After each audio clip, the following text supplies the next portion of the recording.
ఓం శ్రీ శ్రీరామకృష్ణ సమర్థ సద్గురుదేవాయ నమః. Welcome to mission RK Sandeepini Gurukul. జాలాకుల్ మహర్షి రాసినటువంటి పుస్తకం మనం చదువుతున్నాం. తేడా అర్థమైంది కదా. ఒకటి భారతీయుల ప్రకారము ఆధ్యాత్మిక విద్య నేర్చుకుంటున్నాం పొద్దున్న, సాయంత్రము మనము భారతీయులమైనప్పటికీ కూడా రెండు విషయాలు మనకి తెలియదు. పునర్జన్మ ఉంది అంటున్నాను తప్ప ఆ పునర్జన్మ ఏమిటో, ఇది వరకు జన్మల్లో మనం ఎలా జీవించామో, రేపు రాబోయే జన్మలు ఏంటో, ఇవి రెండూ తెలియాలి. ముఖ్యంగా ఈ పాయింట్ చాలా జాగ్రత్తగా గుర్తుంచుకోండి. ఈ క్లాసులు పూర్తి అయ్యేసరికి మీకు రెండు విషయాలు చాలా స్పష్టంగా, యద్భూతం యచ్చ భవ్యం ఉతామృతత్వశేషానః యదన్నేన తిరోహతి ఏతావాన్ అస్య మహిమ. ఈ ఆత్మ, ఈ ప్రాణి, ఈ మానవ శరీరధారి ఎంత గొప్పవాడు అంటే ఏతావాన్ అస్య మహిమ, ఎంత గొప్పదో అది. ఎంత గొప్పదది? యద్భూతం యచ్చ భవ్యం, జరిగినది జరగబోయేదికి మధ్య లింక్. మీరు జరిగిపోయిన దానికి జరగబోయేదానికి మధ్య లింక్. ఈ పాయింట్ మీకు అర్థమైపోతే అసలు మీ జీవితాల్లో అనూహ్యమైనటువంటి మార్పులు వస్తాయి.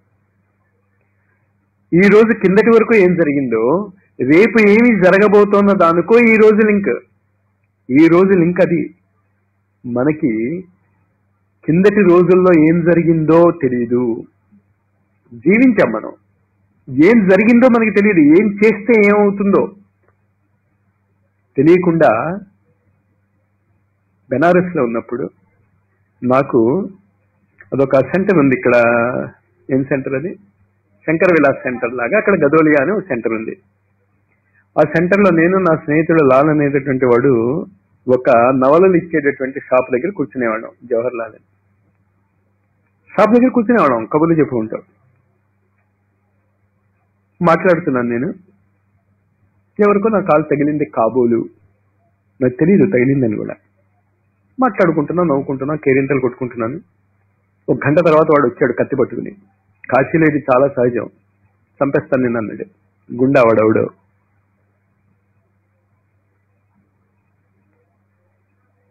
నాకు తెలియదుగా నా కాలు వాడికి తగిలిందని. కానీ వాడు గుండా తాగి ఉన్నాడు. పక్కనే వాచ్ రిపేర్ షాప్ ఉంటుంది. ఆ వాచ్ రిపేర్ షాప్ దగ్గర నుంచి పెట్రోల్ వాడతారు వాళ్ళు క్లీనింగ్కి. పెట్రోల్ ఇయ్యి అన్నాడు. ఎందుకు? నా మీద పోసేయడానికి. పోసాడు వాడు. నాకు ఒళ్ళ మందిని సాచి లెంపకాయ కొట్టాను. నా జీవితంలో నేను నిజంగా కొట్టింది వాడినేనేమో. పడ్డాడు వాడు తూకాలలో. నా శక్తి వల్ల కాదు, తాగి ఉన్నాడు వాడు. తూకాలలో పడ్డాడు. నా ధర్మం నేను వచ్చేసా. రెండో రోజు 20 మంది గుండాలతో వచ్చాడు నేనుంటున్న చోటకి, నన్ను కొడతావా అని. కానీ నేనున్న చోట నేనంటే చాలా గౌరవం అక్కడున్న వాళ్ళకి. అందులో ఒకడు పరమగుండా. వాడికి ఎందుకు గౌరవం? ఒకరోజు నెత్తురుతో కత్తితో నా దగ్గరికి వచ్చాడు. అర్ధరాత్రి 12 గంటల తలుపు కొట్టి, నేను ఒకరిని చంపేశాను, నేను ఇంకా మీరే రక్షించాలి మాస్టర్. నేనే రక్షిస్తారు, వాడు కత్తి పట్టుకు వస్తే దమ్మే ఉంది, సరే రా అన్న. వాడు అదృష్టం బాగుంది, వాడికి ఏం అవ్వలే. అది వాడికి నా మీద గౌరవం. ఈ గుండాలు ఎప్పుడైతే వచ్చారో వాడు చూశాడు వాడి ఇంట్లోంచి, మాస్టర్ ఇంటికి వస్తారా మీరు? సరే, వాళ్ళు స్నేహితులు అయిపోయారు. నేను కాశీలో ఉన్నంత వరకు వాళ్ళ అండ చాలా ఉండేది నాకు. నన్ను చంపబోయి నన్ను పెట్రోల్తో కాల్చేస్తాం అన్నవాళ్ళది.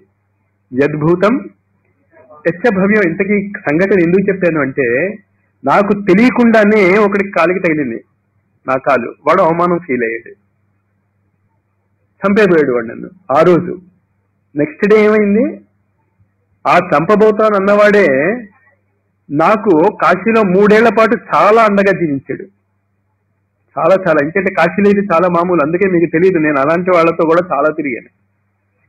మీరేం తిరిగారో నాకు తెలియదు, కానీ అన్ని రకాల వాళ్ళని చూశాను నేను. అన్ని రకాల టెన్షన్స్ అనుభవించాను. మరి చంపేస్తానంటే మీకే, నేను నవ్వుతో కూర్చున్నా అన్న మీ ఉద్దేశం? వాడు పెట్రోల్ పోసేస్తానంటే షేపులు మారి ఉంటాయి కాశీలో. నేనే హీరోలని నేను చెప్పడంలే. కానీ యద్భూతం యచ్చ భవ్యం. కానీ ఆ సంఘటన దేనికి లింక్ అయింది?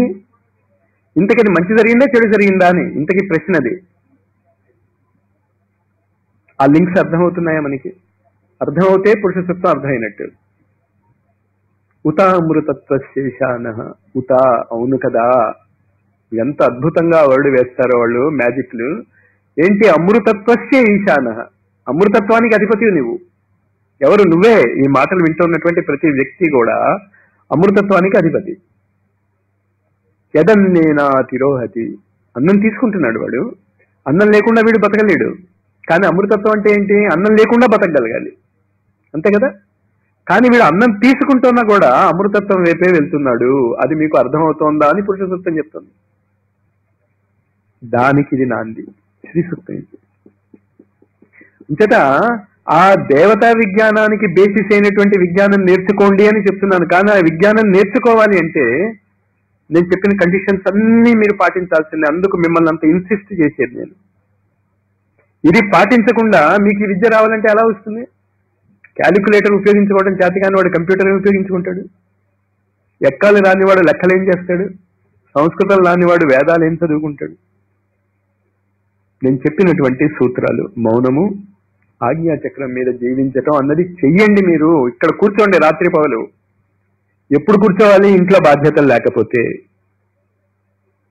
పని ఉంటే ఆ పని చేయటమే బాధ్యత.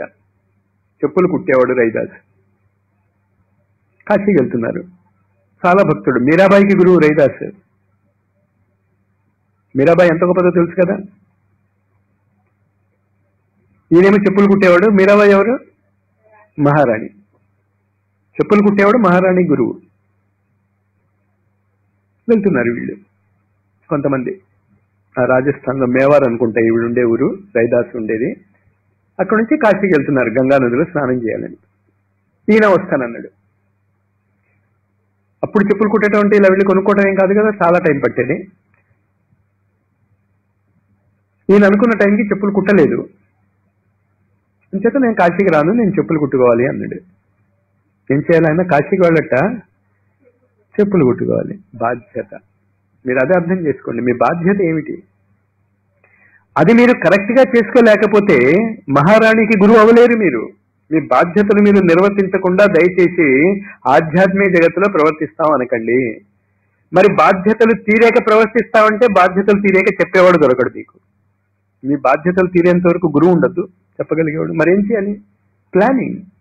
మీ టైంని విభజన చేసుకోవాల్సిందే. మీరు ఎలా చేసుకుంటామని నన్ను అడగండి, మీరు చేసుకోవాలి. అది చెప్పులు కుడుతూ కూర్చున్నాడు. కానీ వెళ్తూ ఉంటే ఏమన్నాడంటే, గంగా నదిలో దక్షిణ ఇవ్వండి నా తరఫున అని. అప్పుడున్న ఏదో ఒక దీనార్ ఏదో ఇచ్చాడు, అంటే మన 90 పైసలు లాంటిది, చాలా తక్కువ డబ్బు. సరే అని వాళ్ళు పెట్టుకున్నారు. కానీ రైదాస్ అంటే గౌరవం వాళ్ళకి, తెలుసు కదా గొప్పవాడని, ఆధ్యాత్మిక శక్తి సంపన్నులని. సరే స్నానం అది చేశారు. కానీ మర్చిపోయారు వాళ్ళు ఇది వేయటం. రైదాస్ ఇచ్చినటువంటి డబ్బు వేయటం మర్చిపోతే వాళ్ళు తిరిగి వచ్చేస్తూ ఉంటే గంగానది అడిగిందిట, మరి నాదో సిద్ధిసాయి అడిగినట్టు. అప్పుడు వాడికి గుర్తొచ్చి విసిరాడు. గంగా ఒడ్డు వరకు వెళ్ళి భక్తితో వేయటం బద్ధకం. మనం కూడా దేవుడి దగ్గర అసలు ఏ విధమైనటువంటి భక్తి ఏంటంటే మనకి ఇది విగ్రహమే అనిపిస్తుంది. మీరు సాయిని విగ్రహం అనుకోవద్దు అని అనేక నిదర్శనాలు ఉన్నాయి కదా మీ జీవితాలలో. మీ జీవితాలలో, ఇంకోళ్ళ జీవితాలు ఎందుకు, కానీ మీకు అది విగ్రహమే అనిపిస్తుంది. సాయి వెండి విగ్రహాన్ని తీసుకొస్తూ ఉంటే అసలు సాయి వస్తున్నప్పుడు చూపించే కనీస ఆదరణైనా మనం చూపించగలుగుతున్నాం? మిమ్మల్ని మీరు ప్రశ్నించుకోండి. అది లేకుండా అక్కడ సాయి ఎలా కనిపిస్తాడు మీకు? యద్భావం తద్భవతి. భావాన్ని తెచ్చుకోండి అని చెప్తున్నాను నేను. తెచ్చుకుంటే వచ్చేది ఇదంతా కూడా. తినగా తినగా వేమ తీయ నగును లాగే చేయగా చేయగా చేయగా స్టేట్ వచ్చేస్తుంది మీకు. అందుకు ఈ రూల్స్ అన్ని పెట్టారు ఇక్కడ. విసిరారు గంగా నదిలోకి. ఏమైందో తెలుసు కదా, బంగారపు చేయ బయటకు వచ్చి సేకరించింది. మనం విసిరితే ఏం ఉండదు అక్కడ. ఆ భావన అర్థం చేసుకోండి. ఏం చెప్తున్నాను, మీరు గాభరా పడిపోకండి. మీరు చేయలేమేమో. ఎందుకు చేయలేరు? మనిషి అన్నవాడు ఎవడైనా ఈ పనులు చేయగలడు. ఇంచేతంటే ఉతామృతత్వ శేషాన, అమృతము యొక్క అధిపతివి నీవు. అజోపిస్సన్ నవ్యయాత్మ భూతానాం ఈశ్వరోపి ప్రకృతిం స్వామధిష్టాయ సంభవామి ఆత్మ మాయ. ఇరుక్కుపోయావు నీకు, నీ మాయలో నువ్వే ఇరుక్కుపోయినావు. బయటపడు. బయటపడటానికి నీ అంతటి నువ్వు బయట రాలేకపోతున్నావు కనుక ఎవడో నిన్ను గిచ్చాలి, ఎవడో నిన్ను క్లైబ్యం మాస్కమమ పార్థ నైతత్వ విపపద్యతే క్షుద్రం హృదయ దౌర్బల్యం తిక్తోత్తిష్ట పరంతప. నీరసం వదులుకో, భయపడకండి, లాగించండి. దాన్నే మొదటి పాయింట్ శ్రీ సూక్తంలో మనం చదువుకున్నాం, శ్రద్ధ సబూరి. ఈ నియమాల మీద శ్రద్ధ ఉండాలి మీకు. శ్రద్ధ అంటే గుడ్డి నమ్మకం కాదు. ఉప్పు వేస్తే ఉప్పనవుతుంది, పంచదార వేస్తే తీపిగా ఉంటుంది. అంచేత మనం రెండు కలుపుకుంటాం. షర్బత్లో ఎంత కలుపుకుంటాం, మనకి ఎంత రుచి కావాలో అంత కలుపుకుంటాం. ఎందుకు కరెక్ట్గా కలుపుకోగలిగాం, ఉప్పు ఉప్పగా ఉంటుందని తెలుసు. అలాగే మనము ఉతామృతత్వ శేషాన, అమృతత్వం యొక్క పుత్రులం మనమే. మళ్ళీ స్వమాయ, మన యొక్క మాయ చేతి ఇరుక్కుపోయాం. ఈ రెండు మనకి అర్థమయ్యాయి నియమాలు. ఈ రెండే నియమాలు. నువ్వు ఖచ్చితంగా అమృతత్వం యొక్క పుత్రుడివే, దేవతవే. అది ఎవడు చెప్పటం లేదు, ప్రతి గురువు చెప్తున్నాడు. త్వమేవ ప్రత్యక్షం బ్రహ్మాసి ఋతం వదిష్యామి సత్యం వదిష్యామి. నిజమే చెప్తున్నాను, నేను అబద్ధం చెప్పటం లేదు అని చెప్పుకుంటున్నాడు అబద్ధం చెప్పినటువంటి వ్యక్తులు. సత్యము మూర్తీభవించినటువంటి వ్యక్తులు, అబద్ధము చెప్పనటువంటి వ్యక్తులు ఈ మాట అంటున్నారు, సత్యం వదిష్యామి. ఎందుకంటున్నారు, అది అంత నిజము కనుక. నిజానికి నిజం అది. కొంచెం మీరు సాహసం చూపించగలగాలి, కొంచెం మీరు ధైర్యం చూపించగలగాలి. ఏ డైరెక్షన్ లో మీరు ధైర్యం చూపించాలి అన్నది నేను చెప్తున్నాను. డైరెక్షన్ కరెక్ట్ చేసుకోండి. మీరు అన్ని వదిలేసి ఇక్కడికి వచ్చేటటువంటి రోజులు కావు ఇవి. ఆ రోజులు వేరు, అది భక్తి సంబంధమైనటువంటి రోజులు. ఇది 7వ కిరణానికి సంబంధించినటువంటి రోజులు. మీరు కలియుగంలో ఉన్నారు. ఇంతవరకు చదువుకున్న నియమాలన్నీ కూడా ద్వాపర యుగానివి. వ్యాసుడు రాసినవన్నీ ద్వాపర యుగానికి రాశాడు. డాల్టన్ నియమాలు నేల్స్ బోర్ నియమానికి ఆపాదిస్తా ఉంటే ఎట్టా? మీరు ఆ కామన్ సెన్స్ ఎందుకు ఉండదు మీకు? ఖచ్చితంగా మనం వ్యాసుడి కంటే గొప్పవాళ్ళమే. కానీ ఆచరించకపోతే ఎట్టా? అర్థమవుతుందా? కానీ దానికి నియమాలు చెప్తున్నాను నేను. సామూహికత కావాలి. ఏ పని చేసినా కలిసి చేయండి. చిన్న చిన్న కథలు. పరమానందయ్య శిష్యులు సూది తీసుకురావాల్సి వచ్చింది. వాళ్ళ గురువు ఏం చెప్పాడు, వానికి కలిసి చేయండి అన్నారు. మరి కలిసి ఎలా చేస్తారు? సూదిని ఎలా కలిసి తేగలరు? ఓ దూలానికి గుచ్చి దూలాన్ని అందరూ పట్టుకున్నారు. ఆ కథలు అందుకు చెప్పినవి చెత్త చెత్త కథలేం కాదు, పరమానందాన్ని తీసుకొచ్చేటటువంటి కథలు అవి. మనకు అర్థం కాక ఇలా చదువుకుంటాం హాస్యంగా. మన టీచింగ్ మెథడ్స్ అంత గొప్పవి. దాన్ని రెండు వైపులా మీరు మామూలుగా అవుతే నవ్వుకోండి, లేదు ఆధ్యాత్మిక జీవితం ఎలా జీవించాలో చెప్తారు అక్కడ. సామూహికత ఏది ఇక్కడ తెచ్చుకోండి. అది సామూహికత లేదు ప్రపంచంలో, ఎక్కడా లేదు ప్రపంచంలో. ఆ సామూహికత మీకు అంత సులభంగా వంట పట్టదు. న్యాచురల్ కదా, కొత్త విద్య కదా. అంచేత మీరు కంగారు పడిపోతే ఎట్టా మాకు వంట పట్టడం లేదు అని. అంత ఈజీగా వంట పట్టితే అసలు ఇన్ని కథలు ఎందుకు, ఇన్ని క్లాసులు ఎందుకు? మీరే అయిపోదురు, మీ దగ్గరికి నేనే వచ్చి ఉండేవాడిని. అర్థమవుతుందా? అంచేత నిష్ఠ సబూరి అంటే అర్థం అది, నియమాల మీద నమ్మకం.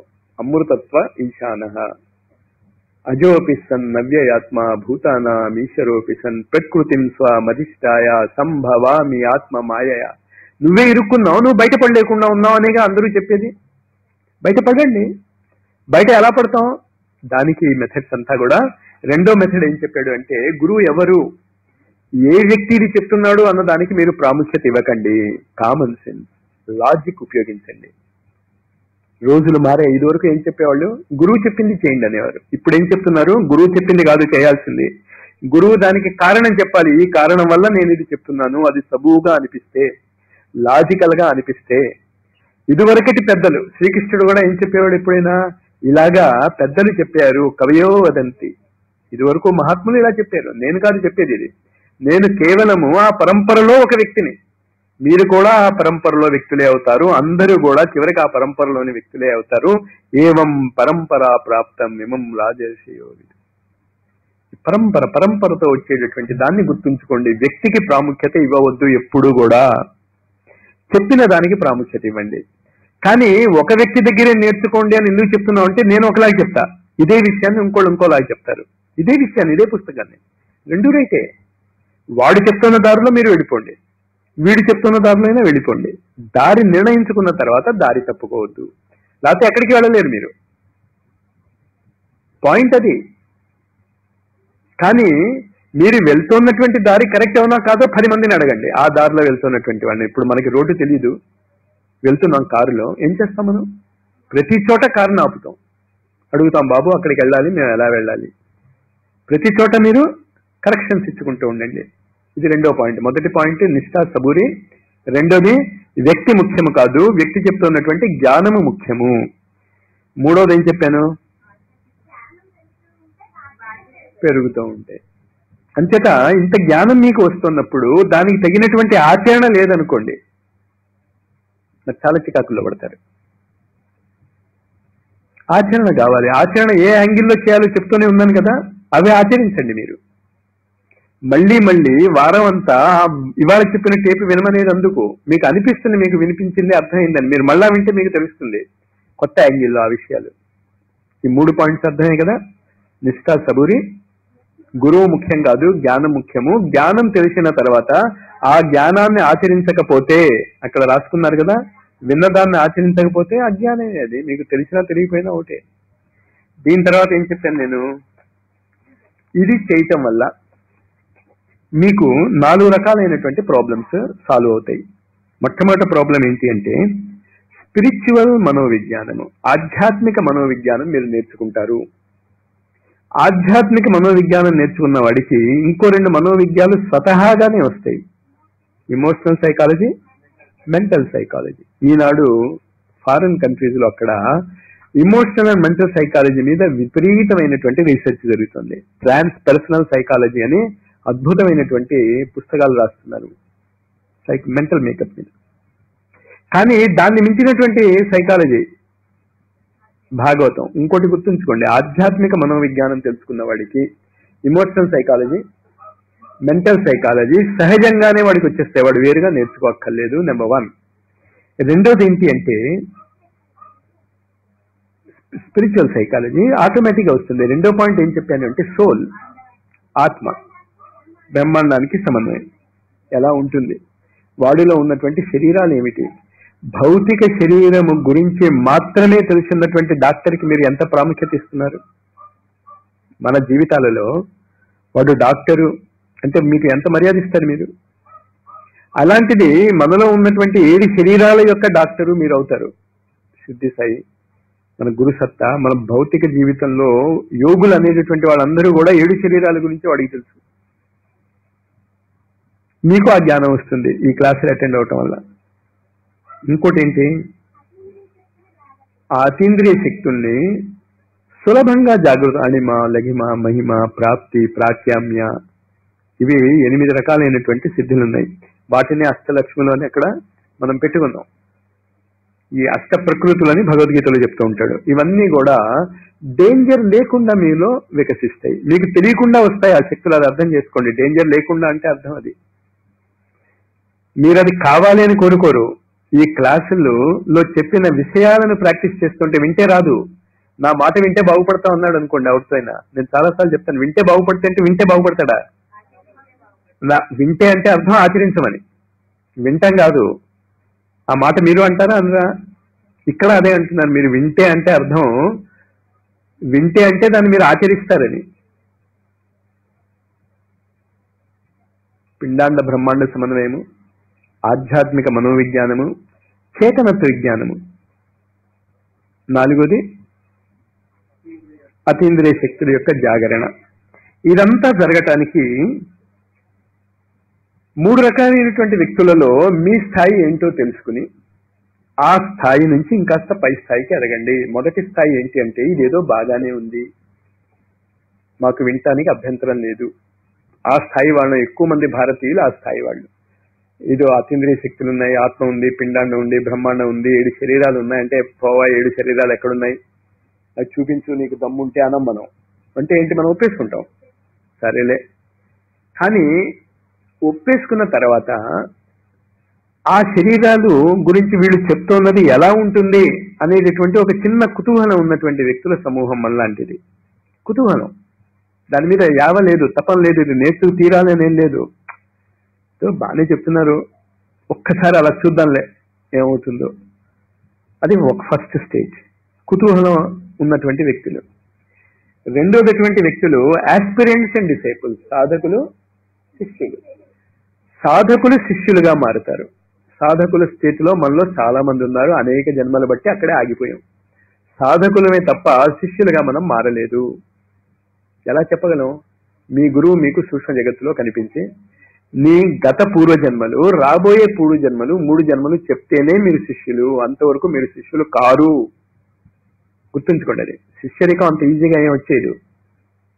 మీకు గత 3 జన్మలు తెలియాలి, రాబోయే 3 జన్మల్లో ఏమవుతారో తెలియాలి. అందుకే సిద్ధి సాయి, సత్యసాయి వాళ్ళు నెక్స్ట్ బర్త్ లో కస్తూరి నా మదర్ అని చెప్పాడు. సత్యసాయి గురువు గారు చెప్పారు అలాగా. అంచేత ఆధ్యాత్మిక జగత్తులో నెక్స్ట్ బర్త్ గురించి ప్లాన్ వేసుకుంటాడు శిష్యుడు. రామకృష్ణ పరమహంస నెక్స్ట్ బర్త్ లో తను ఏం చేయబోతున్నాడో, ఎక్కడ పుడతాడో చెప్పాడు. ఎక్కడ పుడతాడో ఎందుకు చెప్పాడంటే అక్కడ తల్లిదండ్రుల గురించి తెలుసున్నాను ఆయనకి. అది అర్థం చేసుకోండి ఆ పాయింట్. మీకు ఆ దమ్ము ఉండాలి. కర్మ సంబంధము, కార్మిక్ లింక్స్ మీకు ఎంత తెలియాలి అంటే, అంచేత గురువుల దగ్గర కొంతమందికి ఎక్కువ ఫేవరెట్స్ అయినట్టు కనిపిస్తారు. ఖచ్చితంగా అవుతారు. అంటే వాళ్ళు నెక్స్ట్ బర్త్ లో ఆ గురువుకి ఖచ్చితంగా కాబోయే రిలేషన్స్ అవుతారు వాళ్ళు. ఖచ్చితంగా.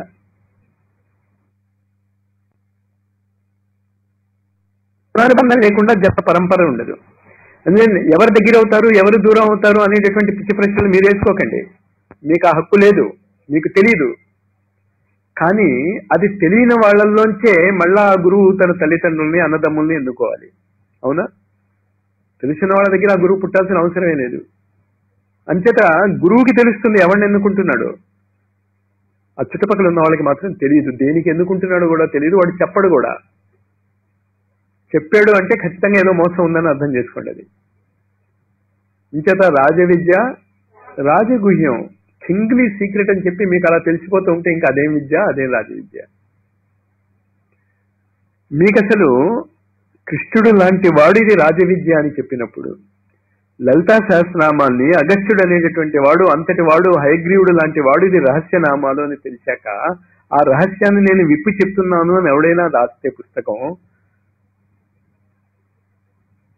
మీకు రహస్యం తెలిసిపోయింది అనుకుంటే రాసినవాడు పరమ మూర్ఖుడే, విన్నవాడు పరమ మూర్ఖుడే.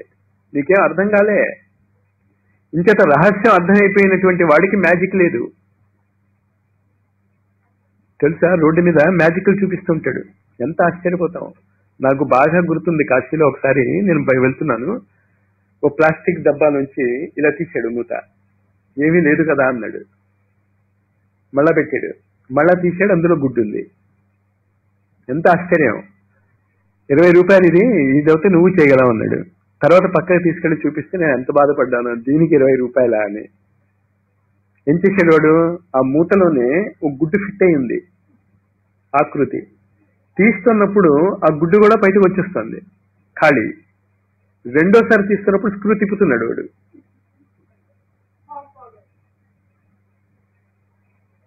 అంచేత రహస్యం తెలిస్తే అంతే, దేనికైనా అంతే, ఇదైనా అంతే. నేను ఇవ్వలేదు, 20 ఇవ్వలేదు, ఉదాహరణ చెప్తున్నా. కానీ అది తీసుకున్నారు మా తాతయ్య గారు, నేను అడిగానని చెప్పి ఆ కిట్ తీసుకున్నారు. నీకు గుర్తుందా లక్ష్మి? అది రేపు తీసుకున్నా. చూపిస్తే ఏమీ లేదు, తెలియకపోతే మాత్రం అంత ఆశ్చర్యమే. అంచేత మీకు ఆశ్చర్యపడకపోతే ఆశ్చర్యవత్ పశ్యతి కచ్చిదేనం, ఆశ్చర్యవత్ వదతి తథైవ చాన్య, ఆశ్చర్యవశ్చైన మన్య శృణోతి, శ్రుత్వాప్యేనం వేదన చైవ కశ్చిత్. ఆశ్చర్యంగా చెప్పుకుంటాం, ఆశ్చర్యంగా వింటాం, ఆశ్చర్యంగా చూస్తాం. చూసినా నీకు అర్థం కాకపోతే అది రహస్యం. అర్థమైపోయిందంటే ఇంకా రహస్యం ఏముంది? అజోపిసన్ నవ్యయాత్మ భూతానామీశ్వరోపిసన్ ప్రకృతిం స్వామధిష్టాయ సంభవామి ఆత్మ మాయయా. మ్యాజిక్, మ్యాజిక్, ఏ ట్రీటీస్ ఆఫ్ వైట్ మ్యాజిక్. అంచేత ఆ మ్యాజిక్ నేర్చుకోవటానికి కూర్చున్నాం మనం ఇక్కడ. ఆ మ్యాజిక్ తెలిసిన వాళ్ళు శిష్యులు. ఇది మ్యాజిక్కే, ఇందులో పెద్ద రహస్యం ఏమీ లేదు, కష్టపడితే మనకే అర్థం అవుతుంది అని ప్రయత్నించేవాళ్ళు సాధకులు. తేడా అర్థమైంది కదా? సాధకులకి కూడా తెలుసు ఇందులో ఏం లేదని, కానీ ఇందుకు లేదో పట్టుకోవాలి. పట్టుకుంటే శిష్యులు. మరి శిష్యుడు అయ్యాక ఏం చేయాలి వాడు? నెక్స్ట్ 3 బర్త్స్ కి మీకు ప్లాన్ తెలుస్తుంది. ముక్తి ఉండదు. శిష్యుడు అవ్వగానే నీకు 3 జన్మలు బుక్కుడు. ఈ జన్మే బతకలేక చేస్తూ ఉంటే ఇంకా 3 జన్మలా అనుకున్నావు మొదటి శ్రేణికి చెందుతావు. ఇప్పుడు చాలే బాబు. చాలా మంది ఏమంటారంటే, నాయన ఓ మంచి మాట చెప్పు. చాలా ముసలాళ్ళు అందులో నేను వాళ్ళ ప్రశ్న అడిగారు కనుక వాళ్ళు పడుచు వాళ్ళే. ఎందుకంటే ఈ ప్రశ్న పడుచు వాళ్ళు ఎవరు అడగరు నన్ను. ఏమడుగుతారు? మంచి మాటలు చెప్పు నాయన, నువ్వు విసిగిపోయాం మేము ఈ జీవితం నుంచి, మాకు ముక్తి కావాలి అని. నేను 4 మంచి మాటలు చెప్తే ఇంకో 3 జన్మలు వస్తాయి మీకు. కదా కూడా ఈ జన్మే భరించలేకుండా ఉన్నా మళ్ళా 3 జన్మలా అనుకుంటే నేనేం చేసేది? చాలా జాగ్రత్తగా అర్థం చేసుకోండి. శిష్యరికం అంటే అది యద్భూతం యచ్చ భవ్యం, 2 అందుకు చెప్తాడు పురుష సూక్తంలో. అది మీరు ప్రతిరోజు ఆ పురుష సూక్తం చదివేది అందుకు. మీకు తెలియాలి అది. పాస్ట్ బర్త్స్ తెలిస్తే తప్ప ఫ్యూచర్ బర్త్స్ తెలియవు. ఇవి 2 ఫిక్స్ అయిపోయి ఉన్నాయి, గుర్తుంచుకోండి మీరు. ఇవి 2 ఫిక్స్ అయ్యి, పాస్ట్ బర్త్ మీరు మార్చలేరు కదా. పాస్ట్ బర్త్స్ వల్ల ఈ బర్త్ వచ్చింది మీకు, అంచేత ఫ్యూచర్ బర్త్స్ మారవు. మరి ఇంతకీ ఈ సాధన అంతా ఎందుకు? ఈ సాధకులుగా అవ్వాలనే మీరు పుట్టారు. వచ్చిన పెద్ద గొడవ అది. మీరు పెట్టుకున్న రూల్ అది. నేనేం చేసేది? మీ కర్మ నా కర్మ అది. కానీ నా కర్మ నాకు అర్థమైపోయింది ఇది చెప్పాలని, మీ కర్మ మీకు అర్థం అవటంలే ఇది చేయాలని. వచ్చిన పెద్ద గొడవ అది. అర్థమవుతుందా? మీరు నిర్ణయించుకున్నది ఇది, ఇంకోళ్ళు ఎవరు నిర్ణయించలేదు. కానీ ఎలా తప్పుకోవాలి అన్నది పెద్దగా పిక్ ఇప్పుడు వస్తుంది. జిందల్కి వెళ్ళాను నేను. 3 రోజులు పారిపోదామని ప్రయత్నం చేశాను. అది ఎప్పుడైనా నారాయణరావు గారిని అడగండి, నేను ఎంత గొప్పగా పారిపోదాం. ఆ డాక్టర్ స్వరాజ్యలక్ష్మి గారు, సాయి భక్తురాలు ఆవిడ, నీకెందుకు రామకృష్ణ, నేనున్నా కదా, నేను చూసుకుంటా కదా నిన్ను, నువ్వేం గాబరా పడకు. 3 రోజుల తర్వాత ఐ కుడ్ డూ ఇట్. మీకు అంతే పరిస్థితి. 3 రోజులు కాబట్టి 3 నెలలు పట్టొచ్చు, 3 జన్మలు పట్టొచ్చు, అది వేరే విషయం. కానీ తెగ్గొట్టుకుంటే పోయేవి కాదు. ఇది మీరు బుక్డ్ అయిపోయారు. మీరు బుక్ అయిపోయారు అన్నదానికి పెద్ద ఇది ఏంటి అంటే, మీకు ఇష్టం లేకపోయినా ఇక్కడికి వస్తున్నారు. ఆ మాట అండర్లైన్ చేసుకోండి. మీకు ఇష్టం నిజంగా లేదు ఇక్కడికి రావటానికి. కానీ రామకృష్ణ పరమహంస నెమలి కథ ఏంటి? ఆ నెమలి కథ తెలుసు కదా. ప్రతిరోజు దానికి ఏమి ఇచ్చేవాడు? నల్లమంది ఇచ్చేవాడు. కరెక్ట్ గా పొద్దున్నే 4 గంటలక, ఇక్కడైతే 5:30క నల్లమంది కోసం వచ్చేస్తారు మీరు. నేనేం చేసేది? మీరు అలవాటు పడిపోయారు. మీ కర్మ అది, నా కర్మ ఇది. అంచేత దీన్ని అర్థం చేసుకోండి. ఇది శిష్యులు. పాస్ట్ బర్త్ ఫ్యూచర్ బర్త్ కి మధ్య ఇది లింక్ మాత్రమే. వర్తమానము కేవలం ఒక లింక్ మాత్రమే. ఈ లింక్ లో మీరు ఏం చేయలేరు. మీరు ఏం చేయగలరు అంటే, జరగవలసిన దాన్ని అర్థం చేసుకుని దానికి అనుగుణ్యంగా జీవిస్తే సుఖంగా ఉంటారు. దానికి అనుగుణ్యంగా జీవించకపోతే, జూన్ లో క్లాస్ లో చేరినప్పుడే మీకు తెలుసు మార్చిలో పరీక్షలు ఉంటాయి అని. తెలియవా? కానీ ఎంతమంది పిల్లలు మార్చిలో నా దగ్గరికి వచ్చి అడుగుతారో, పోస్ట్ పోన్ చేస్తే బాగుంటుంది మాస్టారు పరీక్షలని. నీకు చేరకముందే తెలుసు పరీక్ష ఉంటుందని. కానీ ఏం చేశావు నువ్వు? అదే ఈ జీవితంలో కూడా మీరు చేసుకుంటున్నారు. మీకు ఏది చాలా ఇష్టమో అది తప్పు అని అర్థం చేసుకోండి. నాకు ఆశ్రమం రావటమే చాలా ఇష్టం అండి, ఖచ్చితంగా తప్పది. ఇంకేతంటే మీరు బాధ్యతను ఎగ్గొట్టుస్తున్నారు కనుక. అర్థమవుతుందా? అంచేత సాధకుడు, శిష్యుడు, దీని మధ్య అర్థం తీసుకోండి. దాని తర్వాత దీక్షితులు. ఈ దీక్షితులు అయినటువంటి వాళ్ళు శ్రీరామ శర్మ ఆచార్య లాంటి వాళ్ళు. ఇంకా వాళ్ళు శిష్యులు కూడా కాదు, దీక్ష తీసేసుకున్నారు. అంటే ఏంటి? వాళ్ళు భవిష్యత్తులో ఉన్నటువంటి 3 జీవితాలు. పాస్ట్ బర్త్ చెప్పారు కబీర్, రామదాసు, రామకృష్ణ పరమహంస. ఫ్యూచర్ బర్త్ చెప్పారు ఆయన జీవిత కథలోనే చెప్పారు. ఫ్యూచర్ 3 బర్త్స్ కూడా చెప్పకుండా ఉండడు. అదే రహస్యం. అంటే నాకు చెప్పేయండి మాస్టర్, చెప్పేశాక తెలిస్తే నాకేం లాభం? నాకేం లాభం అంటే, మీకు చెప్పటం వల్ల నేను ఏదో నష్టపోతానని కాదు. నేను మీ అంతటా మీరు గుర్తించగలిగేటట్టు నేను మీకు చేయగలిగితే నాకు లాభం. కానీ నేను చెప్పేస్తే ఏం లాభం? ఖచ్చితంగా ప్రతి గురువు కూడా రాబోయే 3 జన్మలు చెప్తారు. సిద్ధిసాయి చెప్పలేదా? సత్యసాయి తర్వాత 3వ జన్మ ఏంటి? దాని తర్వాత ఇంకో జన్మ గ్యారంటీగా ఉంటుంటుంది. 3వది రావాలిగా. పాస్ట్ బర్త్ చెప్పాడు సిద్ధిసాయి స్పష్టంగా. కానీ చెప్తే ప్రమాదం అని ఇండైరెక్ట్ గా చెప్పాడు. మీరు సాయి చరిత్ర చదివితే మీకు అర్థమవుతుంది ఆయన ప్రీవియస్ బర్త్ ఏంటో. ఖచ్చితంగా అర్థమవుతుంది మీకు. అందులో ఒకటి కబీర్ అని మీకు అర్థమైపోయి ఉంటుంది ఈ పాటికే. అంచేత నేను డైరెక్షన్ ఇస్తున్నా మీకు, పుస్తకాలు ఎలా చదవాలో. భాగవతంలో ఈ రహస్యాలు చాలా ఈజీగా చెప్పాడు, చాలా స్పష్టంగా చెప్పాడు. చాలా జాగ్రత్తగా ఈ క్లాసుల్ని మీరు వినండి, అర్థం చేసుకోండి. నాకు ఈ బాధలు ఉన్నాయి మాస్టారు, నాకు ఆ బాధలు ఉన్నాయి మాస్టర్, అవి తీరితే కానీ నేను రాలేను అంటే నేనేం చేయగలను? ఇంత విద్యను మీరు నేర్చుకోండి మర్రో అని నేను అంటూ ఉంటే, ఇంట్లో ఏవో పనులు ఉండటం వల్ల నేను ఇది నేర్చుకోలేకపోయాను అంటే మీరు ఎంత కోల్పోతున్నారో అర్థం చేసుకోండి. అలాంటి వాళ్ళు దీక్షితులు కాలేరు. దీక్షితులు అంటే ఏంటి? ఇంకా నెక్స్ట్ 3 బర్త్స్ కి వాళ్ళు ప్లాన్ వేసేసుకుంటున్నారు అనమాట. అంటే ఆ జీవితం తగ్గదు, పెరుగుతుంది. ఉతా అమృతత్వ శేషాన, అమృతత్వానికి యొక్క అధిపతి వాళ్ళు. అంచేత నెక్స్ట్ పూర్వని ఎన్ని జన్మలైనా వాళ్ళు చెప్పగలుగుతారు. ఎడ్గర్ కేసీ అనేటటువంటి ఒక వ్యక్తి అనేక జన్మలు వెనకాతలకు వెళ్ళేవాడు, అనేక జన్మలు ముందుకు వెళ్ళేవాడు. 1950లో చనిపోయాడు అతను, 51లోను. అతని పుస్తకాలు మీరు చదవాలి. అది ఇప్పుడు నేను ఎందుకు ఇంట్రడ్యూస్ చేయటం లేదు అంటే, ముందు గత 3 జన్మలు తర్వాత 3 జన్మలు చూశాక ముందు వెనక్కి వెళ్దాం. మనం థియోసాఫికల్ సొసైటీలో కూడా దీని గురించి మీకు దొరుకుతుంది, పాస్ట్ బర్త్స్ గురించి. మరి ఈ బుక్స్ ఎప్పుడు చదువుతారు మీరు? చేత 3 రకాలైనటువంటి వ్యక్తులలో మీ గోల్ ఏంటి అంటే దీక్షితులు అవుతాం. ప్రస్తుతం ఎక్కడున్నారంటే మంచి సాధకులుగా మారండి, సాధకుల నుంచి శిష్యులుగా మారుతారు. ఇదంతా తెలియటానికి ఆధారభూతమైనటువంటి కొన్ని సిద్ధాంతాలు ఉన్నాయి. ఆ సిద్ధాంతాలు మనస్సులో పూర్తిగా నెమరేసుకుని, పూర్తిగా హృదయం గమనం చేసుకుని, ఈ సిద్ధాంతాల ఆధారం మీద ఈ భవంతి నిర్మించబోతున్నాం మనం. ఆ సిద్ధాంతాలు పట్టుకోండి. మొదటిది ఏంటి అంటే, ఆత్మ, పదార్థము, లేకపోతే శక్తి, పదార్థము అని 2 వస్తువులు ఉన్నాయి. ఇవి 2 మారవు. సృష్టి ఉన్నంత వరకు ఇవి ఇలాగే ఉంటాయి. శక్తి శక్తిగానే ఉంటుంది, పదార్థము పదార్థముగానే ఉండును. ఇది మొదటి సిద్ధాంతం. మ్యాగ్నెటిజం యొక్క నియమాలనే పాటిస్తుంది, అది శక్తి. విద్యుత్ నియమాలనే పాటిస్తుంది, అది శక్తి. వేడి యొక్క నియమాలనే పాటిస్తుంది, అది శక్తి. ఉప్పు ఉప్పగానే ఉంటుంది, పదార్థము. పంచదార తీయగానే ఉంటుంది, పదార్థము. దాని లక్షణాలు మారు. దాన్ని ఇప్పుడు పదార్థం అంటే ఏంటో, శక్తి అంటే ఏంటో, ఇవి 2 కలుస్తాయి. రెండో పాస్టులేట్ అర్థం, మొదటి సిద్ధాంతం అర్థమైంది కదా. ఈ సృష్టి మొత్తము 2 వల్ల ఏర్పడుతుంది. ఒకటి శక్తి, రెండోది, ఇది అర్థమైందా మీకు అందరికీ? మన శరీరం కూడా అనేక రకాలైనటువంటి పదార్థాలతో తయారై ఉంది. ఎముకలు, మజిల్స్, రక్తనాళాలు, రక్తము, ఇవన్నీ కూడా iron, silicon, manganese, hydrogen, carbon, వీటితోనే తయారైంది కదా.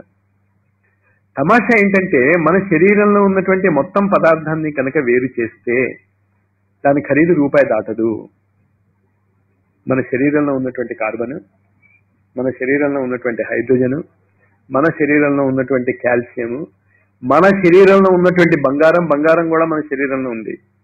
మన శరీరంలో ఉన్నటువంటి వెండి, ప్రకృతిలో లభించేటటువంటి అనేక పదార్థాలు మన శరీరంలో ఉన్నాయి. ఈ శరీరంలో ఉన్నటువంటి చెత్తా చెదారాన్ని అంతా తీసేసి వీటిని కనుక మనం పక్కన పెట్టుకుంటే, మీరు బజారులో అమ్ముతే ఎంత వస్తుంది మీకు? ఈ కాలంలో అంటే ఏంటి, కాస్ట్ పెరిగిపోయినటువంటి పూర్వకాలంలో అయితే 10 పైసలు 5 పైసలు అని చెప్పాలి. ఈ శరీరం అంత విలువైనది, కానీ దానికి ఇంత విలువ ఎందుకు వచ్చేసింది? శక్తి ఉంది కనుక. ఆ సమన్వయం అర్థం చేసుకోండి. శక్తి పదార్థము కలుస్తేనే విలువ. కేవలము శక్తికి విలువ లేదు, కేవలము పదార్థానికి విలువ లేదు. ఎలక్ట్రిసిటీ ఉండొచ్చు, నీ దగ్గర ఫ్యాన్ అనే పదార్థం లేకపోతే గాలి వేయదు. శక్తి ఉంది, పదార్థం లేదు. ఎలక్ట్రిసిటీ ఉంది, ఫ్రిడ్జ్ లేదు, నీళ్లు రావు. ఫ్రిడ్జ్ ఉంది, ఎలక్ట్రిసిటీ లేదు. ఇప్పుడున్నటువంటి పరిస్థితి, ఈ కాలంలో పరిస్థితి అంతే కదా. అన్నీ ఉంటాయి కానీ కరెంట్ ఉండదు. పదార్థం ఉంది, శక్తి లేదు, అంతేగా. శక్తి పదార్థము, శక్తి పదార్థము, శక్తి పదార్థము యొక్క సమన్వయము వల్ల విలువ వస్తుంది తప్ప, అటు పదార్థానికి విలువ లేదు, ఇటు శక్తికి విలువ లేదు. బంగారం ఎంతైనా ఉండొచ్చు, కానీ బంగారాన్ని గుర్తించగలిగేటటువంటి శక్తి లేని జంతువుకి ఆ బంగారము ఎందుకు ఉపయోగపడదు? అర్థమవుతుంది కదా. కానీ డబ్బు విలువ తెలుసు పాపం, బంగారం విలువ తెలుసు. అక్కడేంటి సులేమాన్ అండ్ ఖన్స్ జ్యువెలరీ షాప్ లో వాడు తాళం వేసి పెట్టాడు. మీకేం లాభం? అర్థమైంది కదా. గుర్తించే శక్తి ఉంది కానీ పదార్థం మీ దగ్గర లేదు. అంచేత పదార్థము శక్తి కలిస్తేనే విలువ అనేది ఏర్పడుతుంది. ఆ విలువనే మనము ఆధ్యాత్మిక భాషలో చేతనత్వం అంటాం. అంచేత రెండవది ఏంటి అంటే పదార్థము ప్లస్ శక్తి ఈజ్ ఈక్వల్ టు చేతనత్వం. ఇప్పుడు ఇంతకీ మనం ఇక్కడ ఏం నేర్చుకుంటున్నాం అంటే చేతనత్వ విజ్ఞానం నేర్చుకుంటున్నాం. అంటే దేనికి విలువ ఇవ్వాలి, దేనికి విలువ ఇవ్వకూడదు అనేది మనం నేర్చుకుంటున్నాం. పదార్థానికి మాత్రమే విలువ ఇచ్చేటటువంటి సమాజం ఈనాడు. వాడు స్మగ్లర్ కావచ్చు, హంతకుడు కావచ్చు, ఏదైనా కావచ్చు, వాడి దగ్గర కోట్లుంటే ఇందిరాగాంధీ కూడా వెళ్తుంది హాజీ మస్తాన్ దగ్గరికి. దేశాధినేత అసలు వాడి దగ్గరికి వెళ్ళొచ్చా? కానీ ఎందుకు వెళ్తుంది అంటే పదార్థానికి విలువ, డబ్బుకి విలువ. చేతనత్వ విజ్ఞానం నేర్చుకున్న వాళ్ళు ఏం చేస్తున్నారు? యా నిశా సర్వభూతేషు తస్యాం జాగ్రత్త, దానికి విలువ ఇవ్వనే ఇవ్వరు వాళ్ళు. చేతనత్వానికి విలువ ఇస్తారు, శక్తికే విలువ ఇస్తారు. దేనికి విలువ ఇవ్వాలి? శక్తికేగా విలువ ఇవ్వాలి. కామన్ సెన్స్ ఏంటంటే శక్తి ఉంటే అన్ని పదార్థాలు వస్తాయి. ఆ చేతనత్వ విజ్ఞానాన్ని మనం నేర్చుకుంటున్నాం. అంచేత 3 శక్తి, పదార్థము, శక్తి ప్లస్ పదార్థము కలిస్తే వచ్చేటటువంటి చేతనత్వములో 3 అంచెలు మనం ఆల్రెడీ దాటేశాం. పదార్థం యొక్క చేతనత్వం మనకి తెలుసు. బంగారం గొప్పదా, ఇనుము గొప్పదా? ఏది గొప్పది ఇంతకి? ఇంటికి దూలం వేసుకోవాలి, బంగారంతో వేస్తావా? అంచేత అవసరాన్ని బట్టి. కానీ మనం గబుక్కుని ఏమంటాం? కానీ అది ఎందుకు ఉపయోగపడదు? నిజంగా బంగారం ఎందుకు ఉపయోగపడుతుందంటే మీ ప్రాణాలు తీయించడానికి ఉపయోగపడుతుంది. వేస్తూ తిరగండి కాస్త రోడ్డు మీద, తెలుస్తుంది 4వ రోజు ఏమవుతారో. కానీ అదే మీకు యావ. విలువలు గుర్తించలేనటువంటి పదార్థ విజ్ఞానంలో జీవిస్తున్నాం మనం. బంగారం ఉంది అంటే వాడు చుట్టూ అందరం చేరుతాం, కుటుంబ సభ్యులందరూ చేరుతారు. ఎందుకు చేరుతారు? ఎంత తొందరగా వీడు చస్తాడో అంత తొందరగా ఆ డబ్బు మనం పంచుకుందాం. అవునా కాదా? ఆనెస్ట్ గా మిమ్మల్ని మీరు ప్రశ్నించుకోండి. కానీ మిమ్మల్ని హతమార్చేటటువంటి డబ్బు కోసం మీరు ఆలోచిస్తున్నారే తప్ప అసలు దానివల్లే అన్ని బాధలు కదా. అయినా బాధపడితే పడతాం మాస్టర్, ముందు డబ్బు రానివ్వండి. విలువ దానికి ఇస్తున్నారు, మీరేం చేయలేరు, నేను ఏం చేయలేను. మీ విలువలు మార్చడానికి చేసే ప్రయత్నం ఇదంతా కూడా. ఎందుకంటే మీరు దానికి విలువ ఇస్తున్నంత వరకు ఎవరు ఏమీ చేయలేరు. శక్తి, పదార్థము, చేతనత్వము, చేతనత్వ విజ్ఞానము, ఇవి 4 తెలియాలి మీకు.